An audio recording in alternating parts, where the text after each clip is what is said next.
сайн байцгаана уу? За та бүхэнд энэ өдрийн мэндийг хүргэе. Цонжин кибер боордын сургуулийн математикийн багш Гандлага байна. За тэгээд та бүхэндээ Cybermat онлайн сургуулийн аппликейшнийг танилцуулах бэлэн боллоо. За сайн байцгаана уу? Намайг Оюун гэдэг Цонжин кибер сургуулийн SAT математикийн багш. Сайн байцгаана уу? Цонжин кибер сургуулийн математикийн багш Бямд орж байна.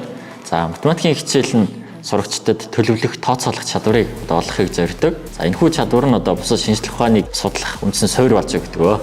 За энэ аппликейшн маань ерөнхийдөө ямар зорилготой бүтээгдсэн бэ гэхээр англи суралцж байгаа хүүхэд бүр өөрийнхөө мэдлэгийн төвшин, өөрийнхөө мэдлэгийн чадвар, суралцах арга барилтаа тааруулан ганцаардсан байдлаар суралцуулах зорилготой энэ сургуулийн аппликейшнийг ерөнхийдөө төслөө эхлүүлээд ерөнхийдөө бүтээгээд явж байна. За тэгэхээр энэ Cybermat гэдэг аппликейшн маань яг үгээр таны хүүхэд интернет гаргацтай байгаа тохиолдолд дэлхийн хаанаас суралцах боломжтой өөрийнхөө суралцах урдандаа тохируулаад суралцаад явна гэсэн үг. За ангиасаа хоцрогдсон байж болно. За гэхдээ өөрийнхөө хоцрогдлын нөхөд бусдаасаа мэдлэгүүдийг хоцорч эзэмссэн бол тэр мэдлэгүүдийг нөхөж аван суралцах боломжтой. За мөн бусад ангийнхнаасаа төрүүлээд мэдлэг эзэмшээд явах боломжтой гэсэн үг.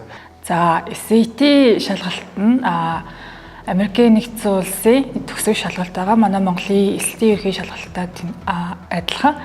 Энэ нь болохоор англи хэл болон математик гэсэн хоёр хэсгээс бүрддэг. Монгол биш гадаад руу их дээд сургуульд аплайдах байгаа хүүхдүүдэд за тэтгэлэг ялангуяа орилж байгаа хүүхдүүд болохоор SAT шалгалтын оноо нэлээр маш том давуу тал болж өгдөг. Боординг сургуулийн онцлог давуу талын хувьд багш сурагчдын хувьд 24 цагаар байрлан суралцдаг. За ийм учраас сурагчид багшаасаа мэдэхгүй байгаа зүйлээ хүссэн үедээ асууж дэмжлэг тусалцаа авах боломжтой. За ирээдүйд кибермат маань ерөнхийдөө хэрхэн өргөжт хэлэх вэ гэхээр за ерөнхийдөө Монгол улсын хүүхэд болон киберматээр суралцуулаад буюу Монгол улсын хүүхэд Монгол улсын хаанч байсан дэлхийн өсөг боломжтой байсан киберматээр дамжуулаад Цонжин кибер боординг сургуулийн хөтөлбөрт хичээлээр хүүхэд суралцаад явах бүрэн боломжтой гэсэн үг.